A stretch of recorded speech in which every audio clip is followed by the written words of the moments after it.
So they first said your understanding of it was that you were banned, and then they sort of backtracked and said, well, you're not banned, you just can't hold events. And then, weirdly, they invited you to submit an appeal, but they only, presumably, they invited you to submit an appeal after they started to receive negative press coverage. Is that right? Yeah, well, they received about 700 one-star reviews on their Facebook. Then they disabled that.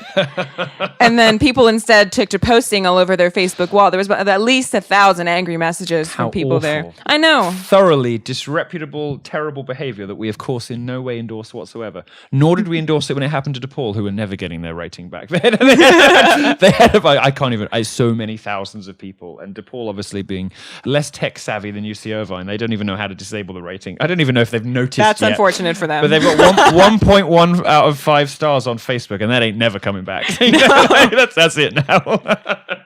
Anyway, well, they deserve it. I take no pleasure in this, of course, except I take a huge pleasure in it. So they started to get a backlash, not just from the right-wing press that they could presumably have written off as, just the right-wing press. No, they actually got it from people. Yes, from people and from left-wingers. The Bernie Sanders Club on campus, the Anteaters for Bernie Sanders, fondly nicknamed Bernie Eaters, came out in support for college Republicans. They demanded that the ban be overturned. The Bernie Sanders, I just want to be completely clear so listeners get this around their heads, because I've never heard of this before. The Bernie Sanders Club came out in support of the college Republicans and said that the university should overturn the ban because it was unfair. Yes. That's amazing. I know a lot of respect to them, because while we don't agree on anything politically, not one thing, I think Bernie, no things. Not even minor things. Well, I think Bernie doesn't like NAFTA and TPP, so maybe there's that. Okay. Maybe. And maybe Hillary. Yeah. Well, no, he said he'd vote for her, so not even that. Not even that.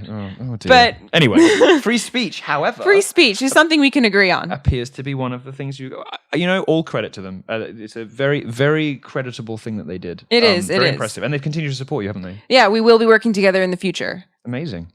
Well, hopefully, what I would love is for them to stage some, why don't they get their favorite dangerous speaker, and you can get your favorite dangerous speaker, and have a real debate, the likes of which hasn't been seen on campuses before. We'll talk in a minute about what the plans you and I have, but perhaps separate to that, wouldn't it be nice if universities, which are failing entirely, to my mind, to give people the full range of opinions, the full diversity of intellectual opinion, political thought in, almost any course you care to mention, if the students started saying, well, you're not going to teach us properly, and you're not going to expose us to the best that has been thought and said and written, and you're not going to bring the most interesting, provocative, and thoughtful speakers to campus, we'll do it ourselves. I think it's great. And that sort of we'll give them an education, the education that they deserve, but they're not getting. Exactly. I think it's phenomenal. It's so great. And the thing that I really admire about you is you're so fearless, and you just don't take no for an answer. And you're still not happy, are you? Because no, you may have read the coverage on this, but just to fast forward a little bit, college sent you 2 letters since. They've rescinded the ban. They've said you're fine. You can start booking rooms again. They've completely overturned what they did before.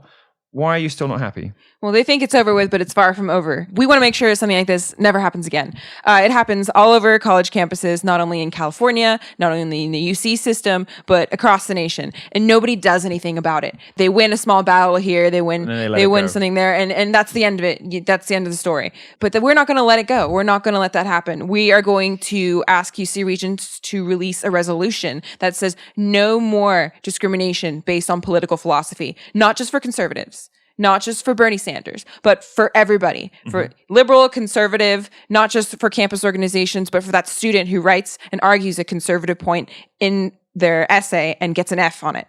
That's not going to happen anymore. We're fighting for everybody's rights, not just people who are politically active.